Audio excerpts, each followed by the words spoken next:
Hi hello welcome to Suman TV. ఈ రోజు మనతో పాటు ఉన్నారు సుందర్రామరెడ్డి గారు, stock market investor as well as stock market analyst. ఈ రోజు సుందర్రామరెడ్డి గారిని అడిగి మన దగ్గర ₹1,00,000 ఉంటే అసెట్ అలొకేషన్ అనేది ఏ విధంగా చేసుకుంటే మనకి లాసెస్ రాకుండా ఉంటాయి, ఆ విషయాన్ని అడిగి మనం తెలుసుకుందాం. Hello sir, welcome to Suman TV. నమస్తే సార్. సో సార్ చెప్పండి, మన దగ్గర ఇప్పుడు ₹1,00,000 ఉంది. ఇప్పుడు 2021 రైట్. సో ఈ ₹1,00,000 అనేది మనం ఇప్పుడు పెడితే ఒక టైంకి పెరుగుతుంది అమౌంట్ అనేది. సో ఎలా పెట్టుకుంటే మనకి బెస్ట్ ప్రాఫిట్ రిజల్ట్స్ అనేది కనిపిస్తాయి? మీరు కనుక అంటే ఎక్కువ మొత్తంలో కనుక ఇన్వెస్ట్ చేయాలనుకుంటే మాత్రం that's depending upon many factors base చేసుకుని మనం అనాలిసిస్ చేసుకోవచ్చు అండి. ఫర్ ఎగ్జాంపుల్, మీరు ఎంత రిస్క్ తీసుకుంటున్నారు మార్కెట్లో ఎంత రిస్క్ మీరు తీసుకుంటున్నారు అన్నదాన్ని బట్టేసి మనం తీసుకోవచ్చు. అంటే షార్ట్ టర్మా లేదా లాంగ్ టర్మా లేదా మిడ్ టర్మ్ అనేది. అలాగే ఎంత మార్కెట్లో ఎక్కువ రిస్క్ అయినా పర్వాలేదు అనుకుంటే అగ్రెసివ్నెస్గా మీరు స్మాల్ క్యాప్ కంపెనీ ఇన్వెస్ట్ చేసుకోవచ్చు. లేదు నాకు సేఫ్టీ లెవెల్స్ కావాలి అనుకుంటే లార్జ్ క్యాప్స్లో మీరు ఇన్వెస్ట్ చేసుకోవచ్చు. అలా రిస్క్ ప్రొఫైల్ ఎంత అనేది బేస్ చేసుకొని మనం పోర్ట్ఫోలియో అలొకేట్ చేసుకోవచ్చు. రెండు, మీరు ఫైనాన్షియల్ గోల్స్ ఎన్ని ఇయర్స్కి మీకు ఎంత మనీ కావాలనుకుంటున్నారు, ఎంత రేట్ ఆఫ్ రిటర్న్ కావాలనుకుంటున్నారు అన్నదాన్ని బట్టేసి కూడా మీరు ఆ గోల్స్ని బట్టి ఫైనాన్షియల్ గోల్స్ బట్టేసి మీరు తీసుకోవచ్చు. మనం కన్జర్వేటివ్గా ఉండి నాకు 10% 15% కంటే ఎక్కువ వద్దు, నాకు రిస్క్ వద్దు అనుకున్నారనుకోండి, ఒకలాగా అలొకేట్ చేసుకోవచ్చు. లేదు నాకు ఇయర్లీ 20 to 30% కావాలనుకున్నాం అనుకోండి, ఇంకొకలాగా అలొకేట్ చేసుకోవచ్చు. సో ఫైనాన్షియల్ గోల్స్ని బట్టేసి మీకు రెండోది ఉంటుంది. మూడు, మీరు ఏ ఏజ్లో ఉన్నారు. నేను బ్యాచిలర్ అనుకోండి, ఫ్యామిలీ రెస్పాన్సిబిలిటీస్ ఏముండవు, అందుకని మ్యాక్సిమం అని ఈక్విటీ మార్కెట్కి అలొకేట్ చేస్తాను. లేదు నాకు ఫ్యామిలీ ఉంది, ఆల్రెడీ కొత్తగా ఫ్యామిలీ స్టార్ట్ చేశాను, ఇప్పుడు రెస్పాన్సిబిలిటీ పెరుగుతాయి కాబట్టి ఈక్విటీ కొంత డెట్ ఫండ్స్ లేదా రియల్ ఎస్టేట్లో బ్యాలెన్స్ చేస్తాను. లేదా నేను ఓల్డ్ ఏజ్కి వచ్చేసాను, ఆల్రెడీ రిటైర్మెంట్ దగ్గరలో ఉన్నాను, ఈ టైంలో రిస్క్ తీసుకోవడం నాకు ఇష్టం లేదు, అలాంటప్పుడు ఏంటంటే ఎక్కువ మంది నేను డెట్ ఫండ్స్కి అలొకేట్ చేస్తాను.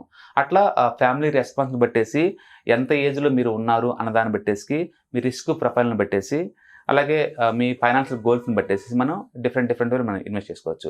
తక్కువ అమౌంట్ 1 lakh అంటే స్టాక్ మార్కెట్ పర్స్పెక్టివ్ చాలా తక్కువ అమౌంట్ అది బేసికల్గా. బెస్ట్ ఏంటంటే ఇన్స్టాల్మెంట్లో ఎస్ఐపి మేనర్లో మీకు నచ్చిన ఒక 5 to 10 కంపెనీస్ చూస్ చేసుకోండి. అంటే మీకు అగ్రెసివ్గా ఉండాలంటేనేమో స్మాల్ క్యాప్స్, లేదా కన్జర్వేటివ్గా ఉండాలి నాకు సేఫ్టీ లెవెల్స్ కావాలంటే large cap stocks like Reliance కావచ్చు, ఏషియన్ పెయింట్స్ కావచ్చు, టీసీఎస్ కావచ్చు, ఇప్పుడు ఇలాంటి లార్జ్ ఎస్టాబ్లిష్ బిజినెస్ మోడల్ ఒక 10 తీసుకొని ఎవ్రీ మంత్ ఒక్కొక్క స్టాక్ కొని లేదా 2-3 స్టాక్స్ బై చేసుకుంటూ పోండి. మీకు అమౌంట్ ఎప్పుడు అవసరమైనప్పుడు అప్పుడు వాటిని అమ్మేసుకొని తీసుకోవచ్చు. అది బెస్ట్ స్ట్రాటజీ తక్కువ అమౌంట్ ఉన్నప్పుడు. కానీ నా దగ్గర ఒకేసారి నేను 10 lakh ఇన్వెస్ట్ చేద్దాం అనుకున్నాను కండి, కంప్లీట్గా ఈక్విటీ మీరు ఇన్వెస్ట్ చేయలేరు. అప్పుడు ఏంటంటే ఈక్విటీలో కొంత, మ్యూచువల్ ఫండ్స్లో కొంత, ఓకే, మళ్ళీ మ్యూచువల్ ఫండ్స్లో కూడా ఈక్విటీ ఉంటుంది, డెట్ ఫండ్స్ ఉంటాయి, ఇలా ఉంటాయి అనమాట. అలొకేట్ చేసుకోవచ్చు అట్లా డిఫరెంట్గా. లేదు ఒక 50 lakh అలా ఇన్వెస్ట్ చేద్దాం అనుకోండి మార్కెట్లో, అప్పుడు ఈక్విటీకి ఒక 20-30%, ఓకే, అండ్ రియల్ ఎస్టేట్కి ఒక 20-30%, తర్వాత డెట్ ఫండ్స్లో ఇంకొక పర్సంటేజ్, ఇలా అలొకేట్ చేసుకుంటారు. సో మనీ ఎంత ఎక్కువ ఉంటే అంత డైవర్సిఫై చేసుకోవాలా, అప్పుడు రిస్క్ తగ్గుతుంది. తక్కువ అమౌంట్ ఉన్నప్పుడు better to focus 1 asset class. Risk అయినా సరే ఒక్క అసెట్ క్లాస్ మీదే ఫోకస్ చేసుకోవడం బెటరే. అందుకని నేను చాలా మంది రిటైర్కి ఏం చెప్పేది అంటే, మీరు కనుక సబ్జెక్ట్ నాలెడ్జ్ అంటే స్టాక్ మార్కెట్లో నాలెడ్జ్ కనుక మీకు లేకపోతే బెస్ట్ ఏంటంటే రిస్క్ ఉన్న ఏరియా కాబట్టి ఇది better to go for mutual fund route. మీరు మ్యూచువల్ ఫండ్ రూట్కి వెళ్ళిపోండి, లేదు అంటే ఈటీఎఫ్స్లో ఇన్వెస్ట్ చేసుకుంటూ వెళ్ళండి. ఎవ్రీ మంత్ మీకు ఎంత అఫోర్డబిలిటీ ఉంటుందో అంత పెట్టుకుంటూ వెళ్ళారనుకోండి, లాంగ్ టర్మ్ మీరు ప్లాన్ చేసుకోవచ్చు. అది బెస్ట్ వే. 1 lakh నువ్వు అసెట్ అలొకేషన్ ఏం చేయలేవు యాక్చువల్గా. మోర్ మనీ అయితే మీరు చేసుకోవచ్చు. 20 lakh 30 lakh ఉందనుకోండి, డెఫినెట్గా డైవర్సిఫికేషన్ చేసుకోవాల్సిందే.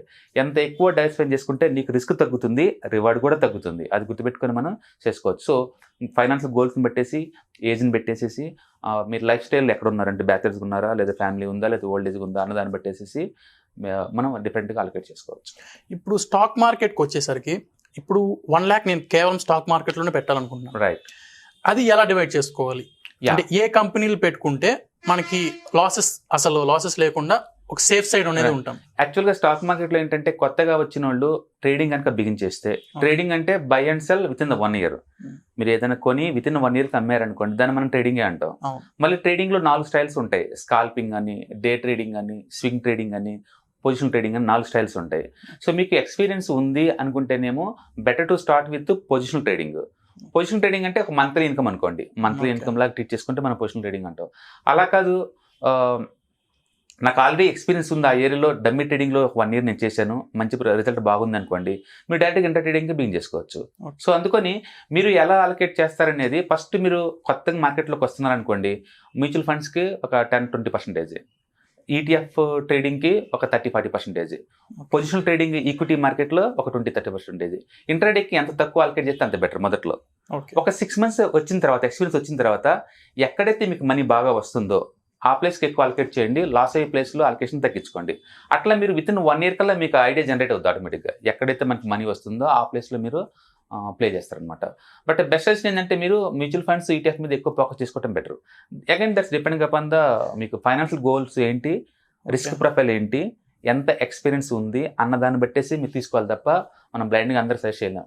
ఇప్పుడు వరకు ఉన్న రిస్క్ ఎక్కువ తీసుకొని ప్రాఫిట్స్ ఇచ్చిన కంపెనీస్ ఏమన్నా 2-3 ఎగ్జాంపుల్స్ చెప్పగలరా? అంటే you are asking about the trading point of view or investment అంటే ఇప్పుడు అంటే ఇన్వెస్ట్ ప్రకారం చెప్పండి. Yeah. లేదు రెగ్యులర్గా ట్రేడింగ్ చేసే వాళ్ళకి షార్ట్ టైంలో బెస్ట్ ప్రాఫిట్స్ ఇచ్చిన కంపెనీస్ ఏమైనా ఉన్నాయా? అంటే హిస్టరీ ఆల్వేస్ రిపీట్ కాకపోవచ్చు అండి, but I strongly believe turn around company అయితే జిఎంఆర్ రికమెండ్ చేస్తాను. లాస్ట్ టైం మన ఇంటర్వ్యూలో అప్పుడు కూడా నేను చెప్పినప్పుడు 27 ఉంది, ఇవాళ మార్కెట్లో 29.5 దాకా వచ్చేసింది. Still I believe that is going to move 34 rupees దాకా మూవ్ అవుతుంది. మీరు ఇంటర్డే ట్రేడింగ్కి ఫోకస్ చేసుకోవచ్చు, as well as position trading 32 rupees టార్గెట్తో చేసుకోవచ్చు. అండ్ టాటా పవర్ అండి, లాస్ట్ టైం మనం రికమెండ్ చేసినప్పుడు 125 rupees, we're betting that is going to move 170. అంటే షార్ట్ టర్మ్ చేసుకోవచ్చు, మిడిల్ టర్మ్లో కూడా దానివల్ల మీరు ఫోకస్ చేసుకోవచ్చు. మనం ఏదైనా చార్ట్ చూసి మనం చెప్పొచ్చు కానీ లూజ్గా చెప్పలేము. మీరు ఏదైనా పర్టికులర్ స్టాక్ ఏదైనా అడిగినప్పుడు నేను చార్ట్ చూస్తే ఐ కెన్ అనలైజ్ ఇట్, మీకు అది డిమాండ్ ఏరియాలో ఉందా లేదా అని దాన్ని బట్టేసి మనం రికమెండ్ చేసుకోవచ్చు.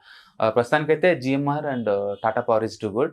And Kotak ready to move bigger వే, చాలా పెద్దగా మూవ్ రెడీగా అవుతుంది. అండ్ అదాని గ్రూప్స్లో అన్ని స్టాక్ చాలా బాగున్నాయి. అవి వేక్ ఆఫ్ అక్యుములేషన్ కంప్లీట్ అయిపోయింది. Now it start the moving. Adani Ports కావచ్చు, అదాని ట్రాన్స్మిషన్ కావచ్చు, అదాని ఎక్స్పోర్ట్స్ కావచ్చు, those are good companies right now. Okay.